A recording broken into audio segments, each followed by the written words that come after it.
Hey, salut les amis, c'est Kickoff et aujourd'hui on va parler du film Annihilation. Alors Annihilation, j'ai un truc dans l'œil, voilà, la vidéo commence au top. Annihilation est un film Netflix, oui j'ai Netflix les amis, comme vous savez, oh là là, Netflix, la joie, le bonheur, et tout ça. Et du coup, je passe ma vie sur Netflix, voilà, je passe ma vie sur Netflix. Et du coup, Annihilation, qu'est-ce que c'est? Au passage, je sais pas quand on va sortir cette vidéo, mais bonne année.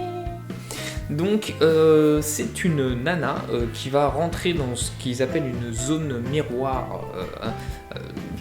Faut pas trop que je vous en dise, pour tenter de comprendre ce qui se passe. Donc en fait, il y a un truc qui arrive sur Terre et ça fait une zone miroir sur là où c'est arrivé. Et en fait, ça s'étend petit à petit.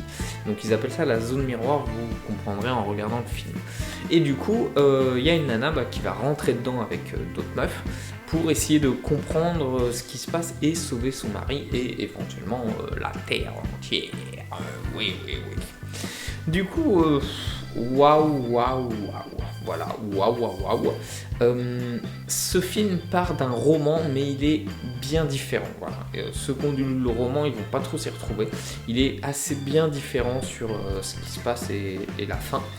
Donc le film montre du doigt énormément de dérives de nous, notamment le sujet de l'autodestruction. Voilà.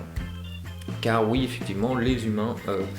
alors je parle pas... Enfin, il y a l'autodestruction par rapport à l'écologie, la planète, voilà. Mais là, ils abordent essentiellement l'autodestruction de soi-même, en fait. Voilà, l'être humain. Donc c'est un peu compliqué parce que du coup, ça aborde aussi le thème du suicide. Et voilà, je peux pas trop vous en dire, mais c'est lié. Et ça parle plutôt de ce thème-là. Voilà. Le film, il reste assez lent. Ouais, il est assez lent. C'est super complexe. Il est assez complexe, mais du coup il est intéressant car tu essayes de comprendre ce qui se passe et compagnie. Donc vous savez que moi je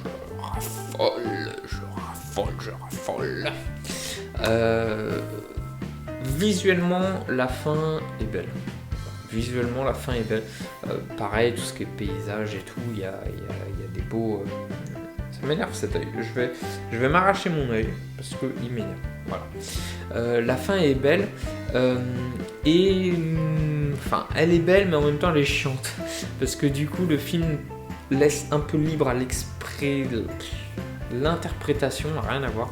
L'interprétation selon ce qu'on pense, ce qu'on voit de la vie et compagnie. Donc, il y a une fin quand même, hein, c'est pas une fin très super méga ouverte, il y a vraiment une fin, mais elle est libre à l'interprétation.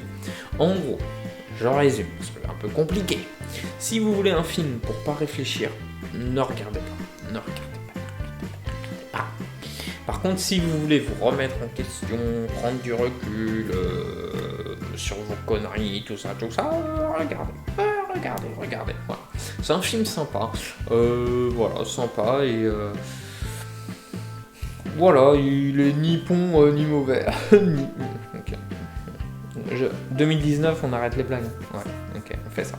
Et du coup, je vais donner ma note à ce film Netflix, je le rappelle, et je lui donne un 3. Voilà, un 3.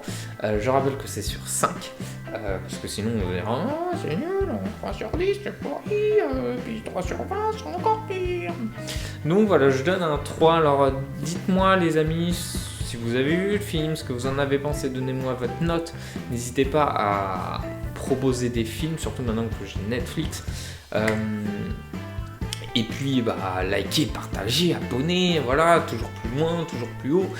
Et moi je vous dis à la bye bye les amis pour une autre vidéo.